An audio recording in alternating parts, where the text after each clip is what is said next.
प्रदेश विशेषमा आज हामीसँग हुनेछन् लुम्बिनी प्रदेशमा सत्ता जोगाउने र गिराउने कसरत तीव्र, सांसदलाई प्रलोभन दिएको आरोप। बाढी पहिरोले दोलखा लापिलाङका 100 भन्दा बढी घर जोखिममा, जंगल र सामुदायिक भवनमा रात काट्न बाध्य। धनुषामा मलमा कालोबजारी, नगर प्रमुखले संरक्षण दिएको उपप्रमुखको दाबी।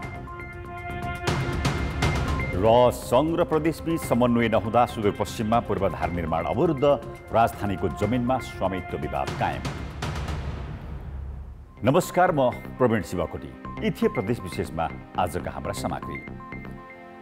यसबाहेक सदरमुकामको विवादले स्थायी संरचना बन्न नसक्दा रुकुमकोटका बासिन्दाले खेप्नु परेको समस्या सम्बन्धी सामग्री हामीसँग रहनेछ। हेर्दै गर्नुहोस् प्रदेश विशेष समाचार, समीक्षा र सन्देश।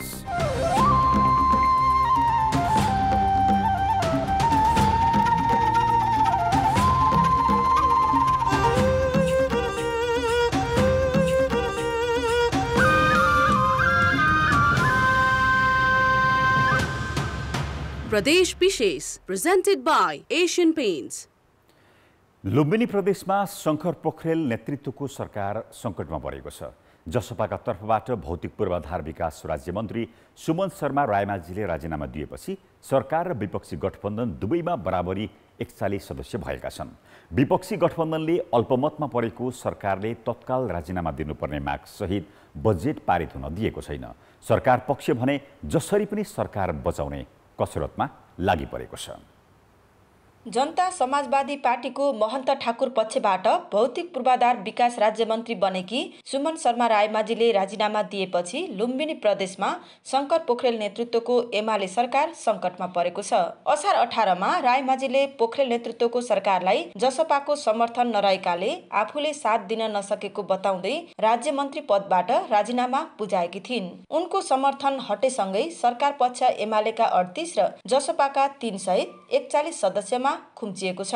नेपाली काङ्ग्रेस, माओवादी केन्द्र, जसपा, उपेन्द्र ठाकुर समूह र राष्ट्रिय जनमोर्चा सहितको विपक्षी गठबन्धनमा पनि 41 सदस्य पुगेका छन्। माओवादी केन्द्रका पूर्णबहादुर घरती सभामुख रहेकाले उनको मत निर्णायक हुन्छ। विपक्षी गठबन्धनले मुख्यमन्त्री पोखरेलको सरकार स्पष्ट अल्पमतमा परेको दाबी सहित तत्काल राजीनामा माग गरेको छ। बहुमत गुमाइसकेपछि शासन गर्ने वैधता चाहिँ गुन्छ, यो चाहिँ सर्वप्रष्ट छ र यो कुरा चाहिँ वर्तमान सरकारसँग आकर्षित भयो। त्यसैले हामीले के आशा राखेका छौँ भने मुख्यमन्त्रीज्यूको राजीनामा चाहिँ आउनुपर्छ। संसदै चल्न दिनु हामीले त अब बजेटका कुरा त सेकेन्डरी कुरा हो। सरकारले बहुमतै गुमाइसकेपछि त अब शासन कुरा त अब त्यो तफसिलको कुरा त बजेटको कुरा। शङ्कर पोखरेल नेतृत्वको एमाले लुम्बिनी प्रदेश सरकार भने कानुनी रूपमा आफू बहुमतमा रहेको भन्दै प्रदेश सभाबाटै निकास निकाल्ने कसरतमा छ।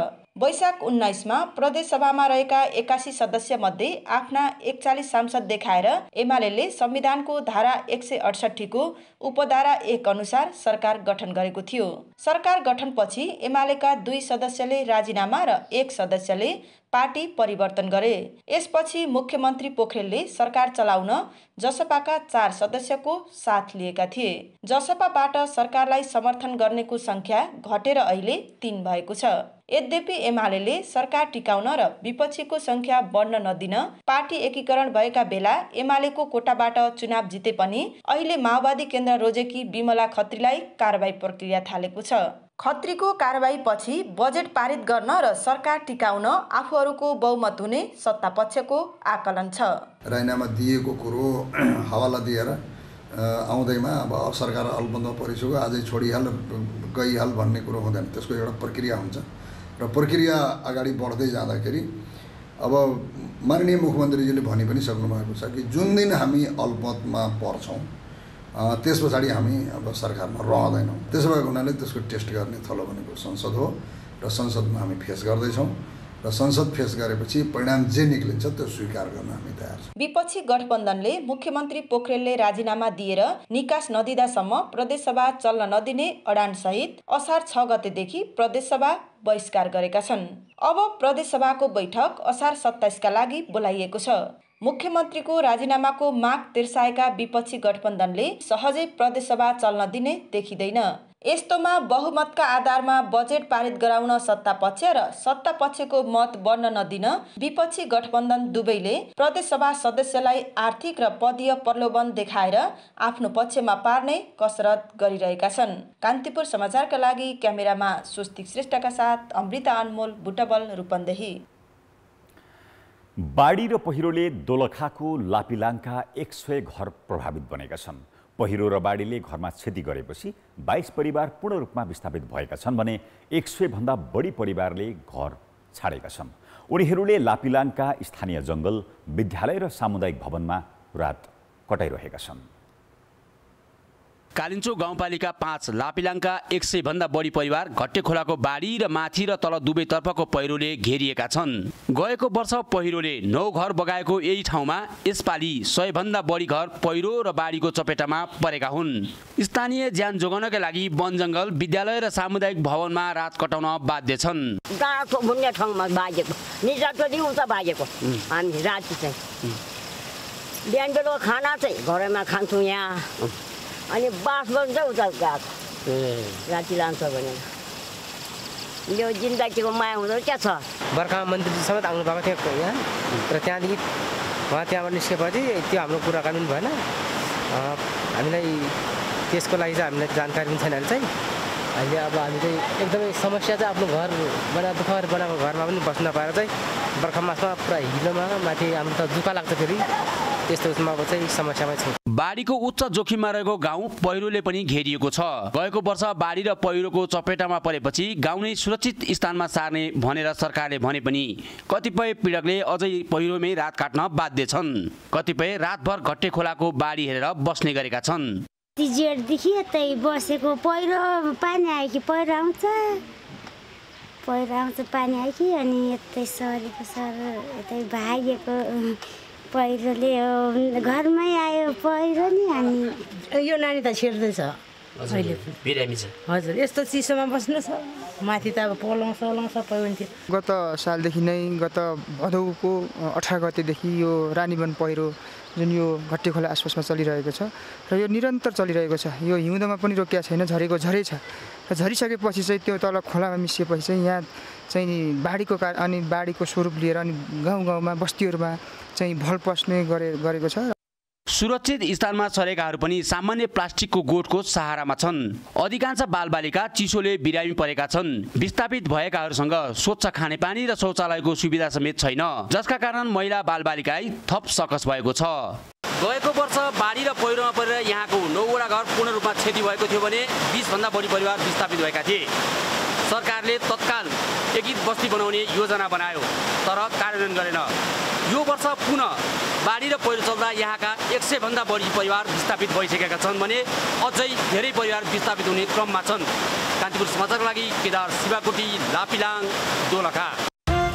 प्रदेश विशेष प्रेजेन्टेड बाय एशियन पेन्ट्स। ब्रेकपछि प्रदेश विशेषमा स्वागत छ। एक बोरा मलमा तोकिए भन्दा 400 रुपियाँ बढी लिने सहकारी संस्थालाई कारबाही गर्नुको साटो धनुषाको मिथिला बिहारी नगरपालिकाका प्रमुखले संरक्षण गरेका छन्। बढी मूल्यमा मल बिक्री गर्दै आएको सहकारी संस्थालाई कारबाही गर्ने विषयमा प्रमुख र उपप्रमुख बीचको विवाद समेत उत्पन्न भएको छ।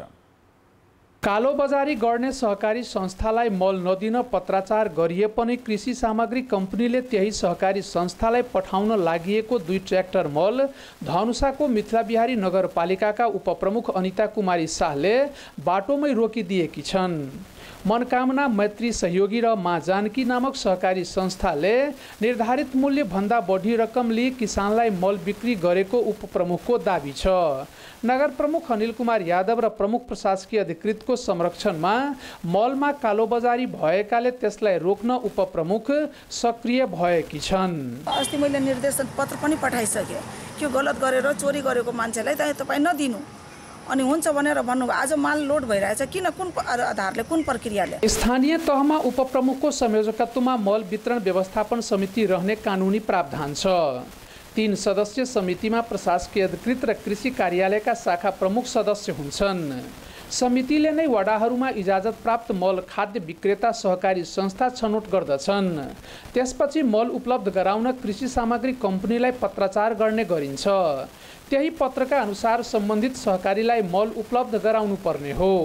मलको कालोबजारी गर्ने सहकारीलाई मल नदिन कृषि सामग्रीलाई पत्राचार गरे पनि मिथिला बिहारी नगरपालिकाका प्रमुख र प्रशासकीय अधिकृतको निर्देशनमा बढी मूल्यमा बिक्री गर्ने सहकारीलाई छनौट गरिएको हो। उहाँहरूको पत्र आयो, ढिलो आयो, हामीले बिल काटेका थियौँ। अनि त्यसपछि बिल काटिसकेपछि मैले आफ्नो प्रबन्ध सञ्चालकलाई पनि जानकारी गरायौँ यो विषयमा। खेतीपातीको सिजन हो, किसानले मल पाउनुपर्छ। अब बिल काटेर दिनुहोस्, बिल काटेको छ भने दिनुहोस्, नरोक्नुहोस् भनेर हाम्रो प्रबन्ध सञ्चालकज्यूले भन्नुभयो। मल व्यवस्थापन समितिले जेठ 19 गते नगरपालिकाको 10 वटा वडामा रहेका सहकारी संस्थालाई छनौट गरी मल पठाउन कम्पनीलाई सिफारिस गरेको थियो। तर प्रमुख र प्रशासकीय अधिकृतको निर्देशनमा कम्पनीले कालोबजारी गर्ने र किसानसँग प्रति बोरा 400 रुपैयाँ भन्दा बढी रकम लिने सहकारी संस्थालाई मात्रै मल उपलब्ध गराएको स्थानीयको आरोप छ।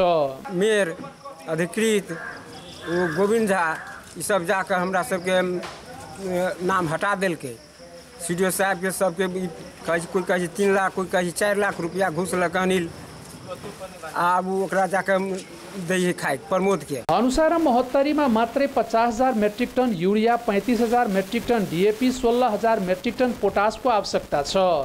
कृषि सामग्री कम्पनी जनकपुरले लक्ष्य अनुरूप 1/4 पनि मल नपाउने समस्या यथावत नै छ। यस्तो अवस्थामा बढी मूल्यमा मल बिक्री गर्ने सहकारीलाई कारबाही गरी तोकिएको मूल्यमा मल उपलब्ध गराउन किसानहरूले माग गरेका छन्। कान्तिपुर समाचारका लागि अमरकान्त ठाकुर, जनकपुरधाम, धनुषा। सुदूरपश्चिम सरकारले स्थायी राजधानी तोकिएको गोदावरी र फाप्ला अन्तर्राष्ट्रिय क्रिकेट रङ्गशाला निर्माणलाई हरेक वर्षको बजेटमा प्राथमिकताका साथ राख्ने गरेका छन्। तर जमिनको स्वामित्व नपाउँदा बजेट कार्यान्वयन भने कहिले हुँदैन। सङ्घ र प्रदेश सरकारबीच स्वामित्व हस्तान्तरणको विषय 3 वर्षसम्म नटुङ्गिँदा पूर्वाधार निर्माण सुरु नै हुन सकेको छैन। धनगढी उपमहानगरपालिका वडा नम्बर 3 फाप्लामा अन्तर्राष्ट्रिय क्रिकेट रङ्गशाला निर्माणलाई प्रदेश सरकारले गौरवको आयोजनाका रूपमा राखेको छ। यही आयोजनामा 3 वर्षमा 7.25 करोड बजेट विनियोजन गरिसकिएको छ। तर 3 वर्ष बजेट फ्रिज भयो। जमिनको स्वामित्व विवाद नटुङ्गिँदा पूर्वाधार निर्माणमा अन्यल छ। स्थायी राजधानी तोकिएको गोदावरीमा संरचना निर्माणको अवस्था पनि ठिक यस्तै छ। घना जङ्गलमा राजधानी तोकिएको गोदावरीमा जमिनको स्वामित्व प्रदेश सरकार मार्फत आइसकेको छैन। स्थानीय सरकारले त आफ्नो गर्नुपर्ने कामहरू तल जग्गाको लागि सिफारिस गर्नुपर्ने, जग्गाको भोका अधिकार लिनको लागि यहाँको प्रशासनसँग बैठक गरी समन्वय गरेर प्रदेशमा पठाइसकेका छ र प्रदेश सरकारले र केन्द्रीय सङ्घीय सरकारले यसलाई एकदमै पहल गर्नुपर्ने देखिएको छ र उहाँहरूले खालि बजेट हालेको मात्र जस्तो देखाउने र पहल नगरिदिने। तत्कालीन नेकपाको प्रस्तावमा प्रदेश सरकारले गोदावरी नगरपालिका वडा नम्बर 2 र 4 मा पर्ने तेघरी सामुदायिक वनको घना जङ्गललाई प्रदेशको स्थायी राजधानी तोकेको थियो। विगत 3 वर्षमा राजधानीका लागि पूर्वाधार बनाउन भन्दै 10.5 करोड बजेट विनियोजन गरिएको छ। तर सङ्घ सरकारले जमिनको स्वामित्व हस्तान्तरण नगर्दा हरेक वर्ष बजेट विनियोजन हुने, कार्यान्वयन नहुने भइरहेको छ।